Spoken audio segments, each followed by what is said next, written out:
দেখুন, বাংলাদেশের পরিস্থিতি অত্যন্ত অসভ্য, আমি বলবো। ভয়ঙ্কর তো বটেই, অসভ্য। একটা জঙ্গলের রাজত্ব চলছে। আমি তো প্রথম আওয়াজ তুলেছিলাম ইউনুসের নোবেল প্রাইজ আগে কেড়ে নেওয়া হোক। এই ইউনুস এখানে কি করছে? কিন্তু জামায়াতের মুখপাত্র হয়ে দাঁড়িয়েছে, তাদের কলের পুতুল হয়ে দাঁড়িয়েছে।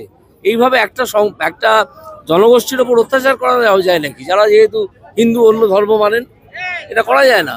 এবং এটার ভয়ঙ্কর ভয়ঙ্কর প্রতিক্রিয়া হতে শুরু করেছে আমাদের এদিকে। কারণ আমরা বাঙালি, ওদিকেও বাঙালি হিন্দু, তাদের ওপর আমরাও বাঙালি হিন্দু, এদিকে তারা প্রচণ্ড প্রতিক্রিয়া দেখাচ্ছি। এটা কিন্তু আমরা বাংলাদেশের ওই যে আপনার মৌলবাদী মুসলিম যারা, তাদেরকে কিন্তু আমরা ভয়ানক শাস্তি দেবো। এই যদি কেউ অকৃতজ্ঞ হন, কেউ যদি ব্যক্তিগত জায়গায় অকৃতজ্ঞ হন, ইতিহাসকে তো আর মুছে দিতে পারবেন না। ইতিহাসে তো লেখাই থাকবে। কারা সই করেছিলেন?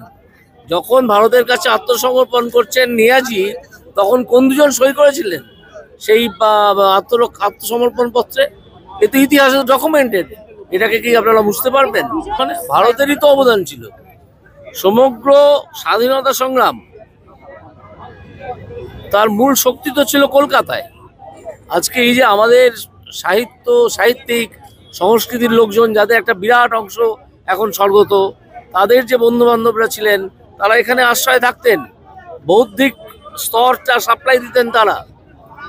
আপনি একটা বইয়ের নাম আমি করব, প্রয়াত সাংবাদিক শঙ্কর ঘোষের হস্তান্তর, সেখানে পড়ুন কিভাবে লেখা আছে বাংলাদেশের আন্দোলনটাকে কিভাবে কলকাতা থেকে নিয়ন্ত্রিত, আমি বলছি না সরকার করত, বাংলাদেশের লোকেরাই, যারা শুভবুদ্ধি সম্পন্ন সাহিত্যিক সাংস্কৃতিক কর্মী, তারা কিভাবে এখান থেকে চালাতেন। অ্যাকচুয়ালি কেউ পড়ে পাওয়া 14 আনা হলে যেরকম হয়, উনি তো জানেন না বাংলাদেশটা সৃষ্টি হলো কি করে। আর দুর্ভাগ্য আমাদের ভারতীয়দের যে আমরা ভারতটা জয় করে ছেড়ে রেখে এসেছিলাম। তৎকালে যদি এই মানসিকতার রাষ্ট্রনেতারা থাকতো, তাহলে এই কথাটা বলবার সুযোগ মাননীয় নোবেল প্রাপ্ত শান্তি পুরস্কার প্রাপ্ত ইউনুস বাবু পেতেন না। পেয়েছেন তৎকালীন আমাদের ছাগলাদ্য নেতৃত্ব ছিল। দেখুন, এহসান ফারামোশ গদ্দার যারা হয় তারা এই ধরনেরই করে, কিন্তু নাম উচ্চারণ না করে তো কিছু নেই। গোটা বিশ্ব জানে যে বাংলাদেশ কোথায় থেকে জন্মেছে। গোটা বিশ্ব জানে যে যখন বাংলাদেশকে দরকার ছিল, পাকিস্তানের সঙ্গে যখন যুদ্ধ হচ্ছিল, কারা কারা তাদের সাপোর্ট দিয়েছিল।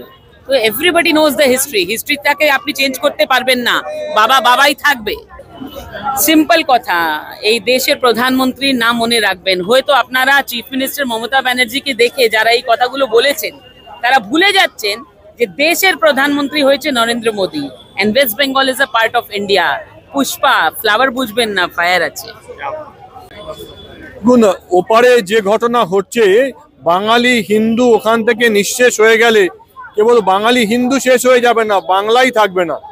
বাঙালি হিন্দুকে বাদ দিলে তার সঙ্গে আফগানিস্তান আর বাংলাদেশের কোনো পার্থক্য নেই। তাই শেখ মুজিবুর রহমান, যিনি 11 বছর জেলে ছিলেন, যিনি বাংলা ভাষার জন্য এই আন্দোলন করেছিলেন, ওরা তো বাংলা ভাষায় কথা বলে। এই যে 21শে ফেব্রুয়ারি আন্তর্জাতিক ভাষা দিবস, সেটা তো আজকের বিজয়কে স্মরণ করেই। ওই মূর্খের দল কিছু বোঝে না। ওরা বোঝে না যে বাঙালি হিন্দুকে মারলে আসলে বাংলাদেশটাই শেষ হয়ে যাবে, তার সঙ্গে আফগানিস্তানের কোনো পার্থক্য থাকবে।